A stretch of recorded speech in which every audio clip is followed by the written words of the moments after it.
Daily. Taste the Daily. మరోసారి gold పరుగులు పెడుతోంది. ఈ వారంలో మూడోసారి భారీగా బంగారం వెండి ధరలు పెరిగాయి. దీంతో మళ్లీ రేట్లు సామాన్యులకు అందని మారతాయా అనే భయాలు పెరుగుతున్నాయి. ప్రధానంగా అంతర్జాతీయ ఆందోళనకర పరిస్థితులు పెట్టుబడిదారులకు నిద్ర లేకుండా చేస్తున్నాయి. ఇక 24 క్యారెట్ల బంగారం నవంబర్ 12తో పోల్చితే 10 గ్రాములకు 2290 రూపాయలు పెరిగింది.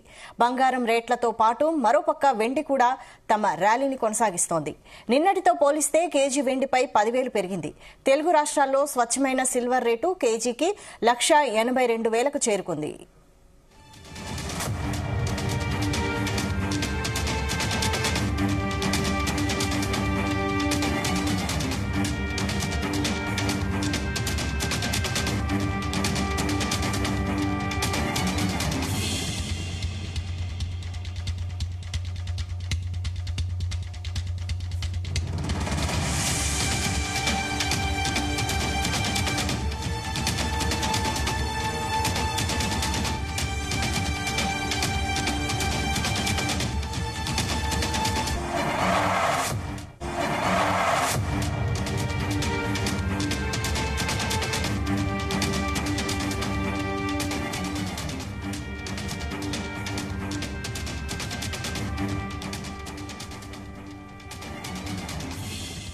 ఇక మరోసారి గోల్డ్ రేటులు పరుగులు పెడుతున్నాయి. ఈ వారంలో మూడోసారి భారీగా బంగారం వెండి ధరలు పెరిగాయి. దీనిపై మనకి అనాలిసిస్ చేయడానికి స్టాక్ మార్కెట్ ఎక్స్పర్ట్ జీవి సత్యనారాయణ గారు మనకి ఫోన్ లైన్ లో అందుబాటులో ఉన్నారు.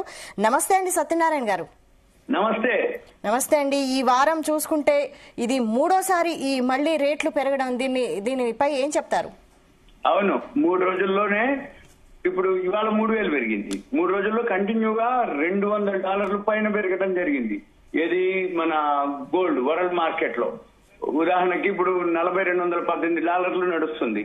అంటే 3 రోజుల కింద 4,000 దగ్గర ఉన్నటువంటి స్తబ్దత, అంటే సైడ్ వేస్ లో న్యూట్రల్ గా 4,000 దగ్గర ట్రేడ్ అయినటువంటి గోల్డ్ ఒక్క 3 రోజుల్లోనే $218కి పెరగడం జరిగింది. దీనికి సంబంధించిన ఏవైతే న్యూస్ ఉన్నాయో ఒక్కసారి ఆలోచిస్తే అమెరికాలో ఇప్పుడు షట్ డౌన్ క్లోజ్ అయిపోయింది. 43 రోజులు జరిగినటువంటి ఆ shut down, long shut down close అయిపోవటం, ట్రంప్ సంతకాలు పెట్టడం అదంతా ఒకటి అయిపోయింది. వడ్డీ రేట్లు మళ్ళీ ఫెడరల్ రిజర్వ్ తగ్గిస్తుంది అనేది ఒక వార్త. మళ్ళీ వీటన్నిటితోటి మరి గోల్డ్ ఎక్కడో ఒక దగ్గర మరి ఇంకా లేదు, ఇక 4,000 సపోర్ట్ ఉంది. ఆ 4,000 దగ్గర సపోర్ట్ తీసుకుంది. ఇప్పుడు కూడా పెరగడం జరిగింది. మీరు అన్నట్టు గోల్డ్ ఇప్పుడు $650 అట్లా పెరిగింది అన్నట్టు, ఏది తులానికి.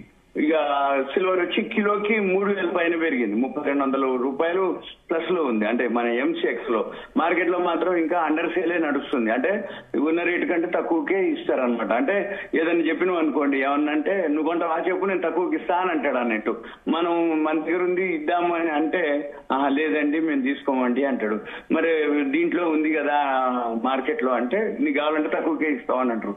దాన్ని అండర్ సేల్ అంటారు. అంటే ఉన్న ధర కంటే తక్కువకి ఇవ్వటం. ఇవన్నీ ఒక రీజన్. ఇక తర్వాత ఇప్పుడు మన మార్కెట్లు ఇవాళ బాగా పాజిటివ్ లోనే నడుస్తున్నాయి.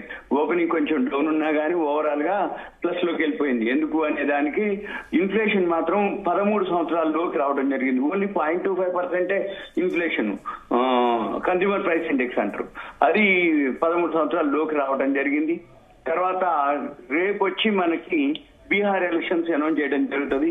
అయితే ఎగ్జిట్ పోల్ నిన్ననే చెప్పడం జరిగింది. ఏమని? Bihar elections NDA government form అవుతుండొచ్చు. దాంతో మన మార్కెట్లు నిన్న పెరిగినాయి, ఇప్పుడు కూడా పెరిగినాయి. ఈ రోజు పెరగడానికి ఇవాళ మళ్ళీ గురువారం మన బిఎస్సి సెన్సెక్స్ వీక్లీ క్లోజింగ్ ఉంటుంది. అయినా కానీ పాజిటివ్ లోనే క్లోజ్ అయ్యే అవకాశాలు కనపడుతున్నాయి. ఎందుకోసం అంటే బీహార్ ఎలక్షన్స్ ఒకటి, రెండోది అమెరికాలో ఈ సుంకాలు, అదే మన ఇది క్లోజ్ అయింది, షట్ డౌన్ ఒకటి క్లోజ్ కావటం, ఇన్ఫ్లేషన్ బాగా తగ్గటం, సెకండ్ క్వార్టర్ రిజల్ట్స్ ఏవైతే వస్తున్నాయో అవి చాలా పాజిటివ్ లో రావటం, ఇవన్నీ రీజన్స్ తోటి మన మార్కెట్ లో పాజిటివ్ ఉంది. గోల్డ్ కూడా పాజిటివ్ లోనే ఉంది. ఇప్పుడు మనకైతే ఏం లేదు, అంటే ఎకానమీ బాగుంది, ఇన్ఫ్లేషన్ డౌన్ అవ్వటం, జిఎస్టీ కలెక్షన్ బాగా పెరగటం, వీటన్నిటితోటి మన మార్కెట్లు అనుకోండి, గోల్డ్ మార్కెట్లు అనుకోండి పాజిటివ్ లోనే ఉన్నాయి. ఇప్పుడు మళ్ళీ మన మార్కెట్ వీలైతే ఆల్ టైమ్ హై ఇప్పుడు వెళ్ళే సూచనలు కనబడుతున్నాయి. అంటే ఇంకొంచెం అనమాట ఈ సుంకాల టారిఫ్లు కనుక క్లియర్ అయిపోతే మళ్ళీ మార్కెట్స్ మన ఆల్ టైమ్ హైకి 86,000కి ఇప్పుడు 84,800, అంటే సుమారుగా ఇంకొక 1,200 పాయింట్ల దగ్గరలో ఉంది.